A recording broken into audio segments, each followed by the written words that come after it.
What's going on, guys? JSGC here, and we're here for another Manchester City video. Today we are going to be doing the match analysis, match reaction and also match review of the FA Cup 4th round between Manchester City and Fulham. Before we crack on with this video though, make sure, like always, if you are enjoying the content, then make sure you subscribe, press that red button, press the bell and put your push notifications on. We're aiming for 6,000 subscribers, so any help towards that would be much appreciated. You can find my social media links, which you can find in the description below and popping up on screen if you want to go and follow me on Twitter and Instagram. You can also find my email in the description below too. If you want to hit me up for any sponsorship for any videos or any general business inquiries, you can also leave a thumbs up if you enjoy this video, and most importantly, let me know your thoughts in the comments below, because I'm always interested in what you have to say. So we're going to crack on with this video, and we're going to first up be speaking about the teams.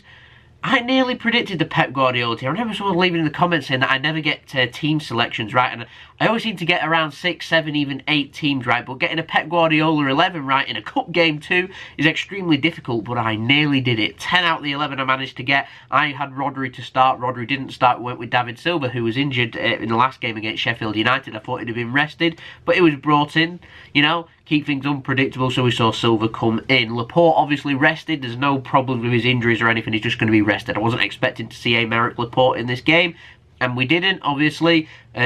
Not too sure we'll see him in midweek against Manchester United either. Like, why? You know, he's come back, he's had a good performance, give him a week's rest, see how he goes. We could see him feature against United. I'm not too sure if he'll start or not, but to be fair, Otamendi and Eric Garcia, who both played in this game, I thought both had solid games. So we'll see where we go from there. Nice to see Phil Foden starting too for City. Benjamin Mendy obviously has only just come back from injury. He weren't in the selection either. I presume City just going to ease him back too. Obviously we've got Angelino, who's not played a lot of games, to play and started in this game. Zinchenko's come back, and Zinchenko looked very comfortable playing at left back. So Mendy, you know, these players don't need rushing back all too often. So we'll wait and see over the next few games whether these players that I've mentioned start to play. If they're not, then maybe questions will be asked, but I won't read too much into anything at this moment in time. The season's long, we have lots of games to play. For Fulham, Kenny on the bench. I'm surprised Mitrovic wasn't in the squad, so I'm going to presume that he's injured. We saw Reed starting up top for Fulham. We saw Ryan Sessegnon started in this game too. I was having a read of some of the Fulham fans, what they were talking about. They're saying that they reckon it's going to be quite a defensive lineup from them. Some were saying 4 at the back, some were saying 5 at the back, some were even saying 6 at the back.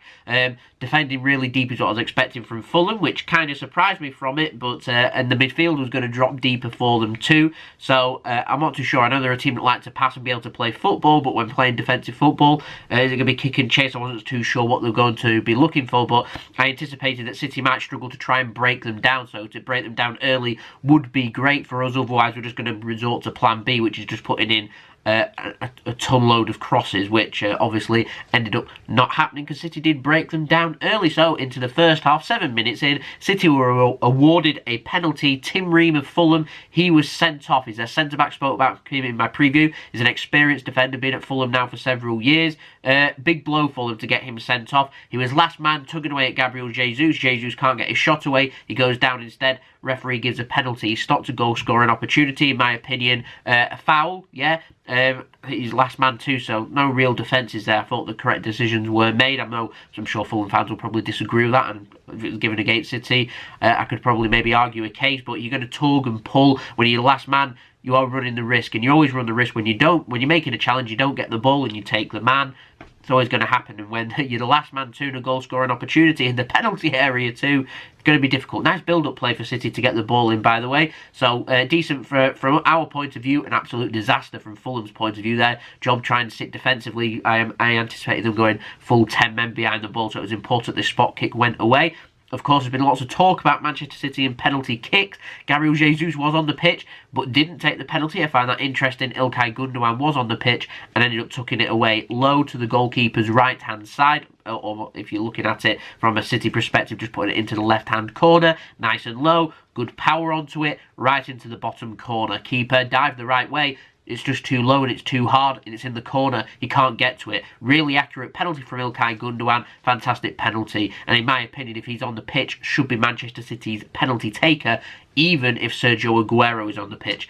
And Ederson too, but I've not seen him take a penalty in a game, which is something I can dig, if I'm completely honest. I do want to see it at some point, as long as it's not at like 0-0 or 1-0 or in a precarious situation. If it's nice and comfortable, I'd maybe like to see Ederson take a penalty. Let me know your thoughts of that in the comments below. Then Manchester City ended up doubling their lead on 19 minutes. Bernardo Silva twisting, turning into the City area, into the Fulham penalty area, drifted back out, had a shot on his left foot, going through the Fulham wall that they'd put in front of their defence, and ended up going accurately into the side of the net for 2-0 to Manchester City. Really good shot, really good finish from Bernardo Silva, and good for Bernardo Silva, trying to find his feet again, trying to get his confidence up. It's what was looking for Gabriel Jesus too, and was also looking for Raheem Sterling, so 2 out of 3 ain't bad. 2-0 though, Manchester City went in at half-time, lovely goal too. Very comfortable.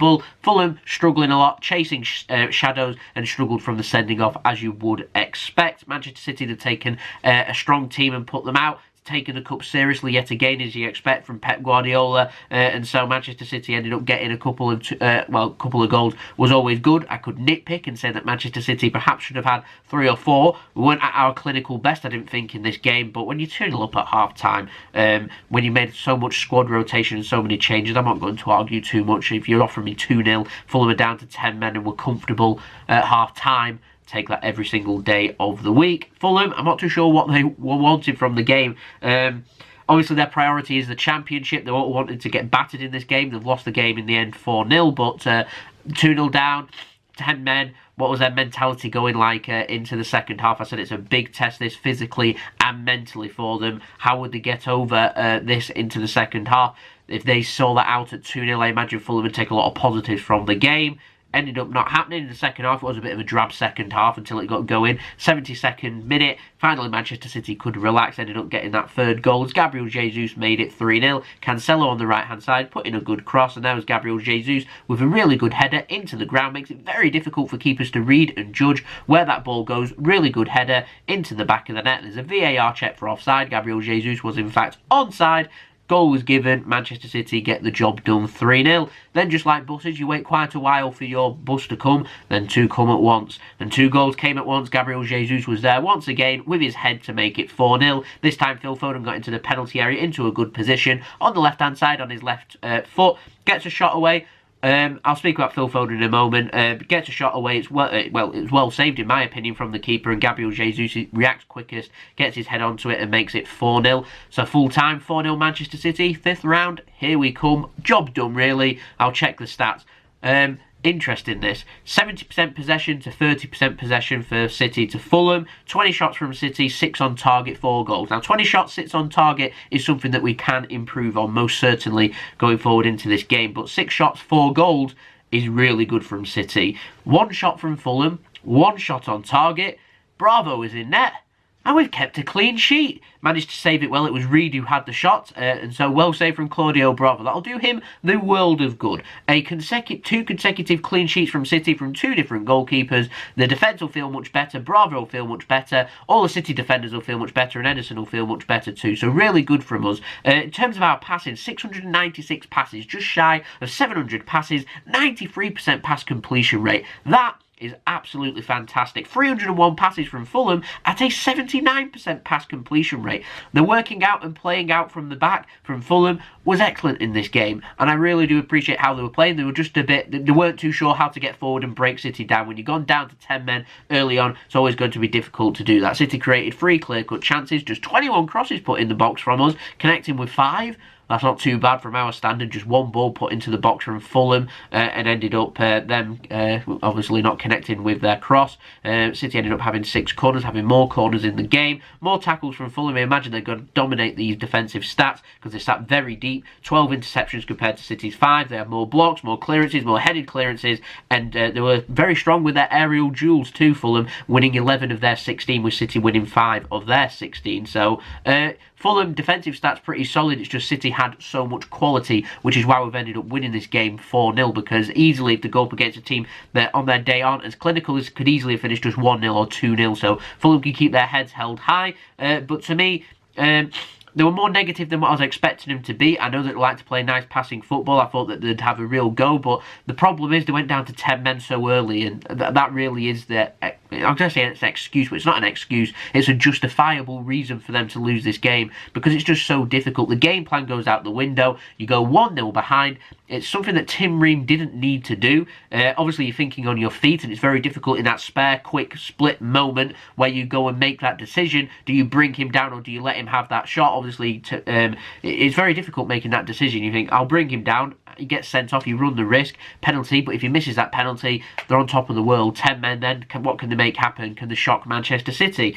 They're running the risk. He could have just let Gabriel Jesus have the shot. If he scores the goal, he scores the goal. You've got 11 men on the pitch. You've got 83 minutes to put it right. They're the right decisions, and that's something that Fulham need to improve on, and I'm sure it's something that Tim Ream will learn from in the future, and it could aid them really well going forward into their final push towards the end of the season and trying to get promoted. So I wanted to wish Fulham all the best of luck for the rest of the season. For Manchester City, I've gone for Gabriel Jesus to be my JSGC man of the match. He got a brace, deserves the JSGC man of the match in my opinion. Thought Bernardo Silva was good, did well to get his goal, a good goal too. I thought Cancelo, hope he's alright by the way, he had a bad kick right at the back of his heel, just in stoppage time in the on the 90th minute. He was limping off, he seemed very upset and angry at the challenge that had been made, so I'm hoping he'll be alright. Just have a bit, get some spray on it, have a rest for a week, and hopefully he'll be all right. I thought Angelino looked very lively on the left-hand side. I thought that Cancelo, mentioning him, I thought he had a good game on the right. I thought Otamendi and Eric Garcia looked very comfortable and solid for us at the back. Good for Bravo, keeping a clean sheet and making a save too. One area for improvement for Manchester City, I felt, though, was Phil Foden. I love Phil Foden. I think he's a wonderful player, and I'm not criticising him by any means here, but I thought he tried way too hard in this game and it kind of ruined the natural flow to his game. He's a really talented, exceptional football player. To me, the game was summed up by that fourth goal that City scored. Something that if he takes it on naturally, takes his time and he just oozes confidence and he's just cool as a cucumber and nice and calm, just slots that into the back of the net, ends up rushing it, drilling it and trying too hard, trying to get that goal because he really wants to score. Love his attitude, love everything about him. It's just something that with experience will come. He'll be able to put that into the back of the net. No harm done though, because City ended up making it 4-0, but we won 4-0. We're through to the 5th round. Like, there's always things to improve on, but you're nitpicking, I'm nitpicking, so it's an analysis. I've got to find things for City to improve on too, and so yeah, that's something that we can try and improve on. 20 shots, 6 on target, try and put a couple more shots on target, but all in all, I thought we did very well in this game, got the job done. Difficult conditions too, really wet, it's cold in Manchester, so to win 4-0, get to that 5th round, God knows when that 5th round is by the way, then yeah, we can move on. We've got the Manchester Derby coming up in just a few days, so we've got that to look forward to. Another cup game, got the job done here today, try and get that job done in midweek against Man United, and let's get to the final of the League Cup, and let's try and push on, see if we can win a couple of cups, obviously holders of the League Cup and the FA Cup, see if we can win them both again. Well on target here though, into the 5th round. Like I said, I've no idea when it is. I presume the draw is going to be tomorrow before the game for Bournemouth against Arsenal. To me, let me know your thoughts in the comments below who you'd like in the next round. But to me, a home tie against someone that's obviously not one of the teams like that are capable of beating us. So I'm talking Liverpool. I've done this before they've played the game. So if they do go through Liverpool, I'd like to avoid. I'd just like someone nice and straightforward, just to ease the congestion, just so we can make some more squad rotations and then move on. Obviously, as you go later in the cups, you start playing these teams. But whilst we're in the 5th round, you know, we're in the last 16.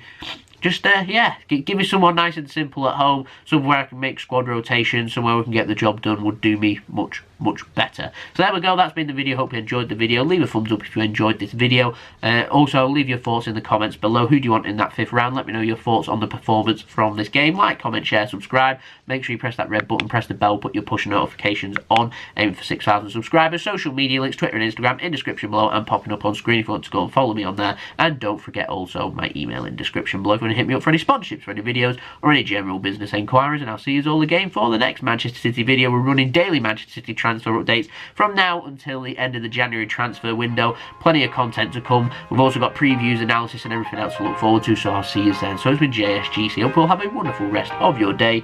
Peace. Ciao for now.